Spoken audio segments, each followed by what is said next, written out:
Boa noite, irmãos. Estamos aqui novamente para pensar sobre um devocional que eu li durante a semana e meditei um pouquinho sobre esse texto e eu queria compartilhar com os irmãos porque foi importante para mim e certamente será para cada um de vocês. O texto que eu tenho em mente está no Salmo 84. Gostaria que os irmãos que estivessem com sua Bíblia na mão acompanhassem esse texto comigo. Diz assim: Quão amáveis são os teus tabernáculos, Senhor dos exércitos! A minha alma suspira e desfalece pelos átrios do Senhor. O meu coração e a minha carne exultam pelo Deus vivo. O pardal encontrou casa, e a andorinha ninho para si, onde acolhe os seus filhotes. Eu encontrei os teus altares, Senhor dos exércitos. Rei meu e Deus meu, bem-aventurados que habitam em tua casa, louvam-te perpetuamente. Bem-aventurado o homem cuja força está em ti, em cujo coração se encontram os caminhos aplanados, o qual, passando pelo vale árido, faz desse vale um manancial de bênçãos e o cobre com a primeira chuva. Vão indo de força em força, cada um deles aparece diante de Deus em Sião. Senhor, Deus dos exércitos, escuta minha oração. Presta ouvido, ó Deus de Jacó. Olha, ó Deus, escudo nosso, e contempla o rosto do teu ungido. Pois um dia nos teus átrios vale mais do que 1000. Prefiro estar à porta da casa de Deus a permanecer nas tendas da perversidade. Porque o Senhor Deus é sol e é escudo, é Senhor, dá graça e glória, nenhum bem sonega aos que andam corretamente. Ó Senhor dos exércitos, feliz é o homem que em ti confia. Lindo esse salmo. É uma música dos filhos de Corá, e eles cantavam esse hino nas suas comemorações, nos seus devocionais, lá no templo. E conforme diz o texto, eu pensei num título para minha mensagem, dizendo o desejo que temos pela casa de Deus. Muito bem. Eu queria iniciar esse devocional dizendo alguma coisa nesse sentido sobre a minha preferência. Nesses dias em que nós estamos vivendo a quarentena por causa desse vírus que se instalou no planeta, né? Nós já estamos sentindo saudade de desfrutar dos feriados prolongados, certo? De podermos passear, de descansar a cabeça, de desestressar, enfim, de sair da rotina do nosso dia a dia. E uma das coisas que eu fazia de vez em quando, até há pouco tempo atrás, aliás, eu e a Tânia, né? A minha esposa. Um dos passeios que nós gostamos de fazer é viajar, embora uma viagem curta, mas uma viagem até Atibaia, uma cidade pertinho da gente. Mas o que é interessante é que a gente gosta de pegar a estrada, subir a Serra de Mariporã, contemplar a natureza, né? Ver as montanhas, ver a mata, ver o rio, que a gente passa por ele,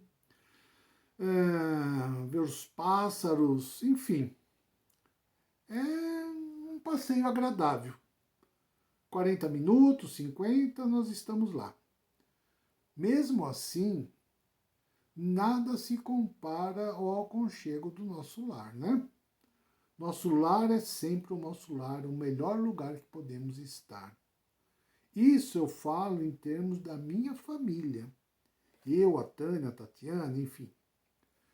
Mas eu quero pensar na minha família espiritual. Onde é o melhor lugar para estarmos como família cristã? Certamente, o que eu tenho pensado? Na minha igreja, na igreja em que eu congrego com cada um dos irmãos. E pensando nisso, eu fiz o meu estudo. O que eu pude deduzir disso tudo que eu li? Que a casa de Deus é o melhor lugar onde nós podemos estar. Concorda? Acredito que sim. Mas por que a casa de Deus é o melhor lugar para a gente estar? E nessa noite, baseado nesse salmo, eu queria mostrar para os irmãos que o melhor lugar para estarmos é a casa de Deus. Então vamos ver. Eu tenho 3 pontos para tratar com os irmãos acerca do que eu li, do que eu aprendi nesse texto. Primeiro, por que esse local, a igreja, né, é o local dos verdadeiros adoradores. Isso está nos versículos de 1 a 4. E eu dividi esses versículos da seguinte forma. Porque é um local onde eu desejo estar. Quando eu falo eu, que cada um de vocês que estão me ouvindo, coloque o teu nome. Porque é um local onde o Djalma gosta de estar. É um lugar onde a Tânia gosta de estar. É um lugar onde o pastor Carlos gosta de estar. E assim por diante. Veja só o que o salmista diz. Vamos nos colocar no lugar dele para entendermos como é o seu coração. Olha o que ele diz no versículo 1. Quão amáveis são os teus tabernáculos, Senhor dos exércitos. A minha alma suspira e desfalece pelos átrios do Senhor. O meu coração e a minha carne exultam pelo Deus vivo. O pardal encontrou casa e a andorinha ninho para si, onde ele acolhe os seus filhotes. Eu, os teus altares, Senhor dos exércitos, Rei meu e Deus meu. O salmista, ele inicia o seu cântico, né? Porque o salmo é um cântico. Ele inicia seu cântico declarando que a casa de Deus é um lugar amável, ou seja, é um lugar delicioso de estar. A alma do salmista está exteriorando tudo aquilo que está dentro do seu coração. Tudo aquilo que está no seu íntimo. Ele procura narrar com umas palavras tão gostosas, né? Quão amáveis, quão delicioso, como é gostoso estar na casa do Senhor. Ele procura narrar seus sentimentos com a maior ternura possível, quando ele se refere o quanto ele gosta da casa de Deus. O seu corpo chega a vibrar, desfalecer por tal lugar. Então, vamos aplicar esse texto na vida da gente? Vamos imaginar, se ele, o salmista, estivesse vivendo conosco nos nossos dias. o que ele diria da nossa igreja local? Por exemplo, eu fico me perguntando, o salmista teria satisfação em participar todas as quartas-feiras do culto de oração? Nós temos um culto de oração às quartas-feiras, às 20 horas. E ele gostaria de participar do culto, não o culto, mas da escola dominical que existe na nossa igreja, todos os domingos às 18 horas. Ele estaria sempre presente. Ele estaria sempre aprendendo acerca do Senhor. Lembre-se, o que ele está dizendo aqui, o salmista, é um princípio de Deus. E eu tenho que aprender com isso. Esse princípio, ele diz que o seu coração se alegra ao extremo. Ele diz, quão amáveis, sabe, como eu gosto dos teus tabernáculos. Você é capaz, meu irmão, de falar com toda a sinceridade o que o salmista disse aqui? Olha que esse texto foi aprovado por Deus. A minha alma, versículo 2, suspira e desfalece pelos átrios do Senhor. Sabe aquele suspiro? Ai, não vejo a hora de encontrar o meu amor. Aqui é a mesma coisa. Ele suspira ao ponto de desfalecer. Não é um suspiro qualquer, né? Tem muito mais nesse suspiro do que um simples suspiro. E ele diz no versículo 3 que ele encontrou os altares de Deus. Também é um local onde se deseja estar os seus adoradores. Todos os adoradores de Deus gostam, desejam estar. Deus ensina através do salmista que aqueles que habitam na sua casa são felizes. Olha o versículo 4. Bem-aventurado, feliz aquele que habita em tua casa. É o próprio versículo. Bem-aventurados que habitam em tua casa. O que eles fazem lá? Eles te louvam perpetuamente. De novo, versículo 5.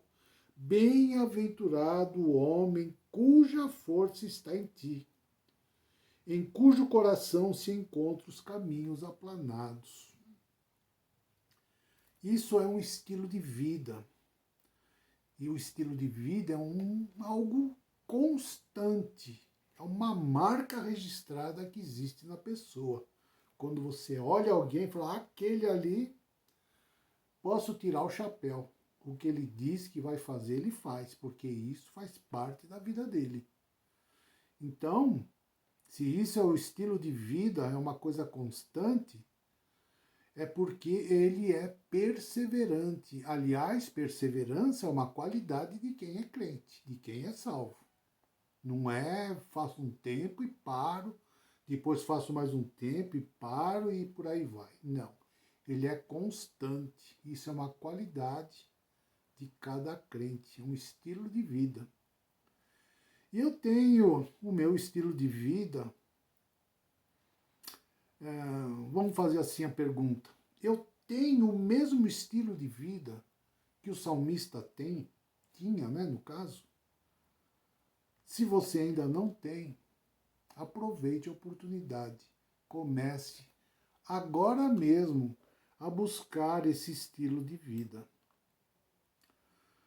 Também, do versículo 5 a 7, nós encontramos que esse local, né, a casa de Deus, é o local onde recebemos muito dos favores de Deus. Veja o versículo 5. Bem-aventurado é o homem cuja força está em ti, em cujo coração se encontram os caminhos aplanados. O salmista, novamente, ele nos instrui de que a força que nós necessitamos para o nosso dia a dia provém de Deus. E isso nos deixa alegres, pois passamos por diversas provas diariamente. E nós percebemos que nós somos aprovados diante de Deus. Por quê? Porque Ele anda de mão dada com cada um de nós. Vamos aplicar então isso nas nossas vidas. Meu querido, olha, não importa a situação do teu caminho. Não sei como esse caminho está debaixo dos seus pés, mas ele, o caminho, seja ele qual for, na situação que ele estiver, diz a Bíblia aqui, né, a palavra do Senhor, todos esses caminhos serão aplanados. Não porque nós temos nossa força, mas porque Deus está em nós. Ele vai aplanando cada obstáculo que vai aparecendo nesse caminho chamado vida. Também vamos ver o versículo 6, porque é um lugar, né, a igreja, a casa de Deus, é um lugar onde as lágrimas se transformam em bênçãos.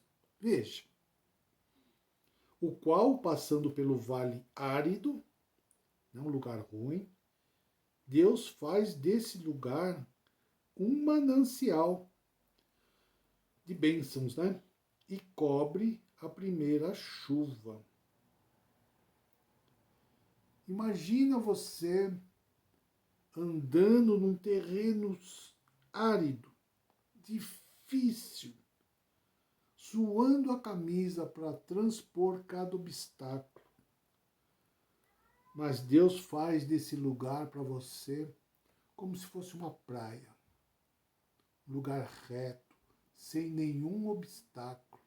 Nada vai machucar os seus pés. Ele vai transformar as suas lágrimas, né? Suas dificuldades da vida por bênção, caminho plano, sem altos e baixos. Não importa quão duro seja esse caminho para você. Ele, Deus, afofa a terra, aquela terra árida, e faz dela um manancial onde acha água, um local bem regado. É o local onde Deus entrega muitas das suas bênçãos que nós necessitamos no nosso dia a dia.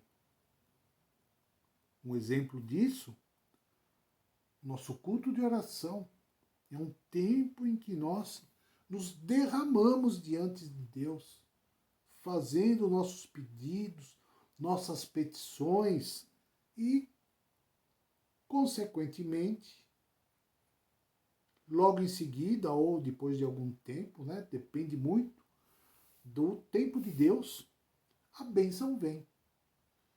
Mas é um detalhe, a gente pede muito, mas agradece tão pouco. Mas a bênção vem. Ele não deixa o filho dele sem a bênção. Vem no tempo dele, né? Ou é agora, instantaneamente, ou dá um tempo, ou não. São 3 formas de Deus responder. Mas eu queria mostrar mais um detalhezinho. Quando a igreja se reúne, é o local onde nós vemos o impossível, aliás, o invisível acontecer, se tornar visível. Você já viu isso acontecer? Não? Bom, a Bíblia tem muitas referências que falam sobre isso. Mas eu queria lembrar de uma,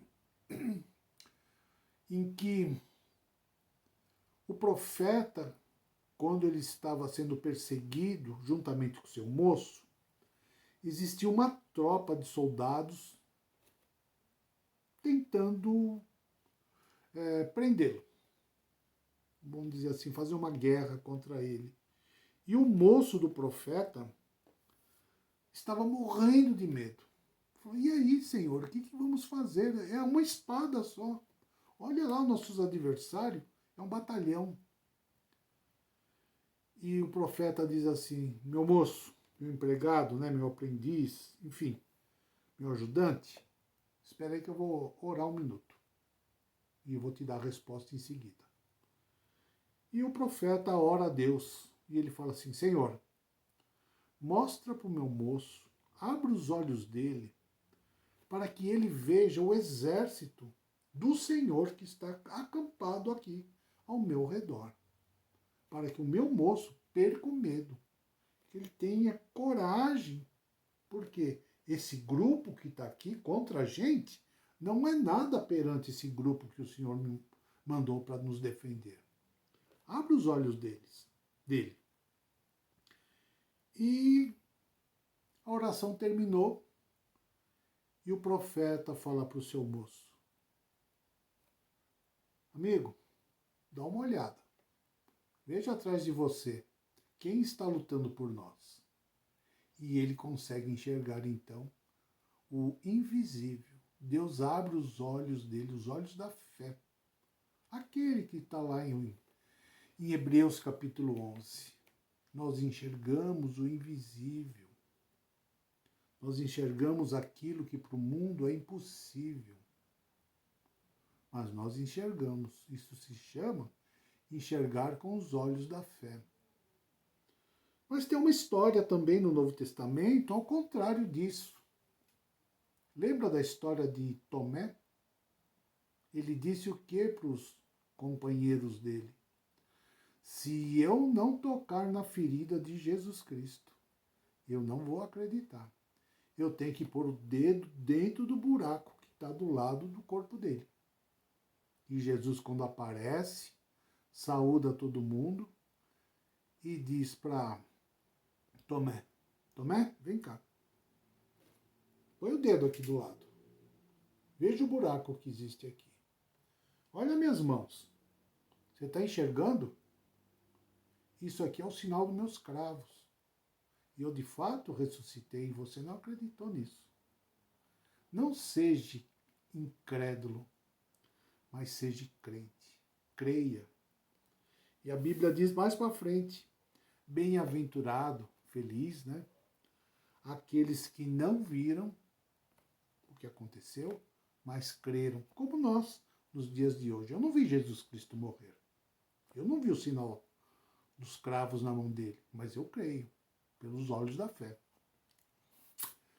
O que mais encontramos nesse salmo? Deus, ele tudo pode. Ele é o Deus onipotente, onisciente e também onipresente. Se você ver acontecer o milagre, ele é Deus. Se você não ver o milagre acontecer, tenha certeza, ele continua sendo Deus, independente do que você enxergue. Do versículo 8 ao versículo 12, é um local sobremaneira melhor do que qualquer outro local. Por quê? Os versículos 8 a 10 mostra que esse local é um local privilegiado. Vamos ver. 8 a 10. Senhor, Deus dos exércitos, escuta a oração. Presta ouvidos, ó Deus de Jacó. Olha, ó Deus, escudo nosso, e contempla o rosto do teu ungido. Pois um dia nos teus átrios vale mais do que 1000. Prefiro estar à porta da casa do meu Deus a permanecer nas tendas da perversidade. O salmista declara novamente o seu desejo por estar na casa de Deus e exalta demais esse lugar, de tal maneira que ele pôde dizer o seguinte: Vale muito mais eu passar um dia aí nos teus átrios do que passar 1000 outros dias na casa de alguém ou em um lugar qualquer, por mais privilegiado que seja. Vamos imaginar, vamos aplicar na nossa vida. Existem pessoas que, por exemplo, no domingo à tarde, lá por volta de umas 4 horas da tarde, o que mais vale para ele é assistir o jogo de futebol, campeonato que acontece aos domingos. Para outros, é a happy hour.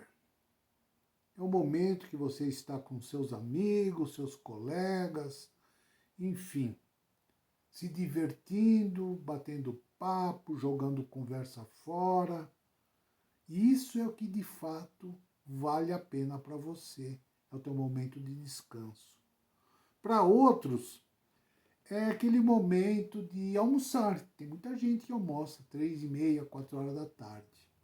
E por almoçar esse horário, não consegue chegar na casa do Senhor às 6, por exemplo, para a escola dominical. Então não vem. Isso, ele não abre a boca para falar, mas o seu gesto diz o quê? Olha, igreja, a escola dominical tem que começar às 7. O culto lá depois das 8. Porque eu não vou mudar meu estilo de vida por tua causa. Mas o que o salmista diz aqui? Um dia nos teus átrios vale mais do que 1000. Ele prefere, olha só a comparação que ele faz. Isso é importantíssimo. Eu prefiro estar, vamos pôr no nosso dia a dia, sentado na beira da porta da minha igreja, do que estar em qualquer outro lugar, por mais privilegiado que seja. Uma festa de casamento, uma festa de aniversário, um almoço de confraternização, meu jogo de futebol, o meu time que está em primeiro lugar no campeonato, está quase para ser campeão, a minha namorada, que é horário de encontrar com ela e eu não troco ela por nada. Olha a cabeça do salmista. Eu prefiro estar sentado na beira da porta da igreja do que estar na tenda da perversidade. Incrível, né? Você acha que isso é utopia? Utopia é uma coisa impossível de acontecer? É uma fantasia, não é realidade?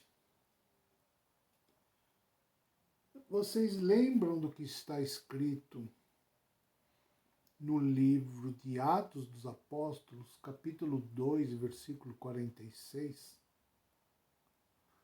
Lucas diz o seguinte: diariamente, aquelas pessoas que se converteram, diariamente, né, todo dia, eles perseveravam unânimes no templo.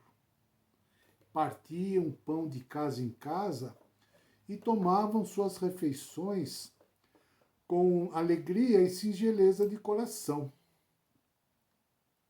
Que mais? Versículo 11. Porque o Senhor Deus é o nosso sol e escudo. O Senhor dá graça e glória, e nenhum bem sonega aos que andam retamente. Nesse local, Deus derrama a sua graça e não nega bens nenhum aos que andam corretamente na sua presença. Você quer receber graça do Senhor? Faça o que o salmista está dizendo. Aqueles que andam corretamente, Deus não sonega bem nenhum. Vai lá buscar bênção, mas você tem que andar corretamente. Só esse detalhe. O que eu quero dizer com isso? O que o Salmo está dizendo isso para mim, né? O salmista está mostrando um outro princípio para cada um de nós. ele diz aqui que Deus é luz, é sol. Sol é luz. Então, que ele diz que Deus é luz. E ele também é proteção. Ele é escudo. Bem-aventurado, né? Somos nós. Não importa os acontecimentos da vida, tudo que ela traz para você. Nós somos felizes por quê? Porque o nosso Deus, ele faz parte das nossas vidas. Você acredita nisso? Muito